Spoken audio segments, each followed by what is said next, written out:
Alright, I got another video for you guys showing you guys how to do the key, the smart key, the LCD screen key. So basically what I'm going to do is basically show you guys the process.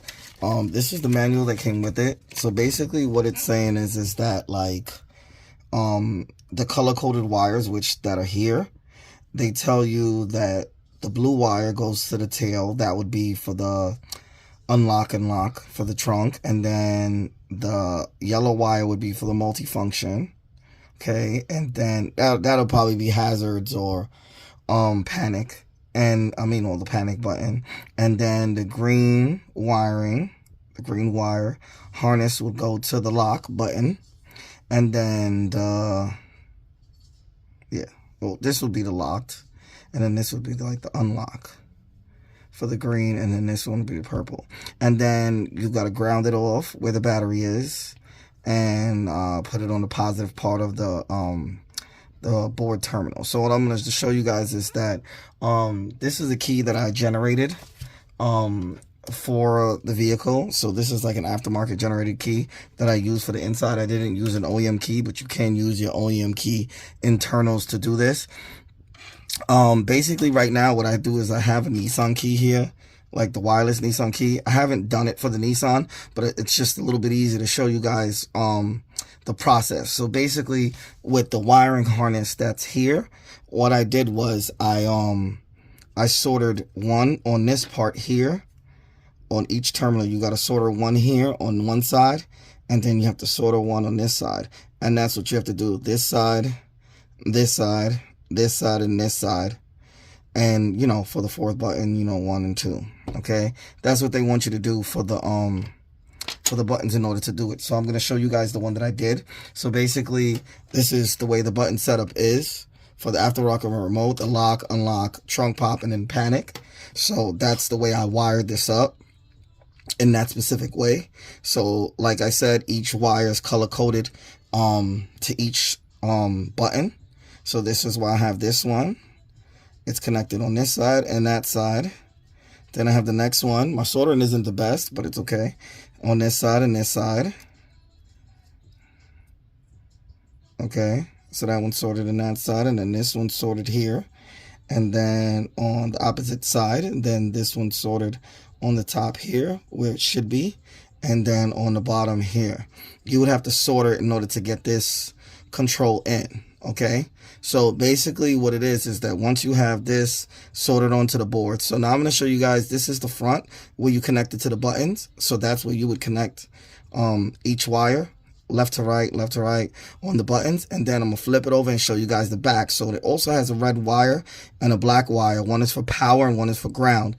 So basically what I did was, this would be the ground for the remote down here. So what I did was I soldered it onto the ground that's right here on the remote, and then the power would be when you slide the battery in, the power would be on the top. So that's why I soldered it onto the side here, which is connected to the top. So this is soldered to the positive on the board, and then this is soldered to the negative on the board.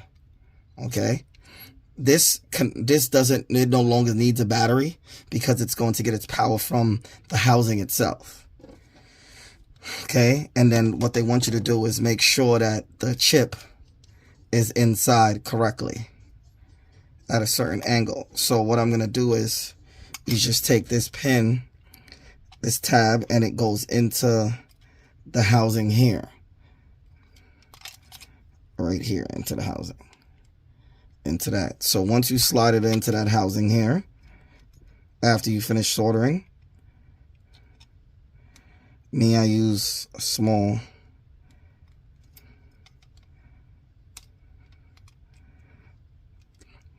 take like a second, just line it up, push it in. Okay, now that went in easy. Okay, so then this housing is pretty big. Hopefully everybody's housing is not as big, because this is for Nissan, the housing for the Nissan. Because as you can see, the inside is pretty big, but as you can see, the housing for the Nissan keys fits right inside perfectly, and no issues, no problems. You wanted to do a Nissan key, so basically put this one in. Okay, let's press it down a little. That's it. That's the process. Then you just take the back.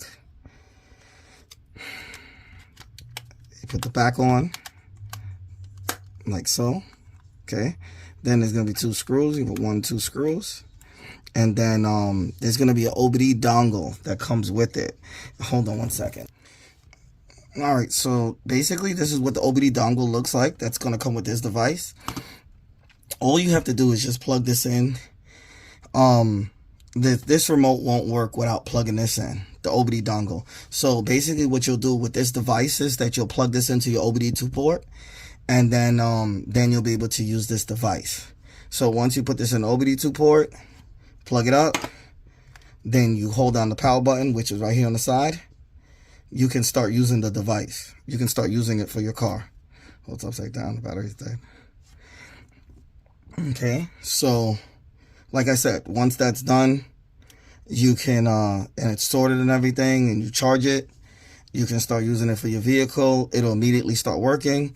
All you needed was this to put in. Once this is plugged in, this will work the original way that your regular key works, and you have a smart key remote. Okay. If you guys have any questions, feel free to ask them with a like, share, subscribe, and comment. And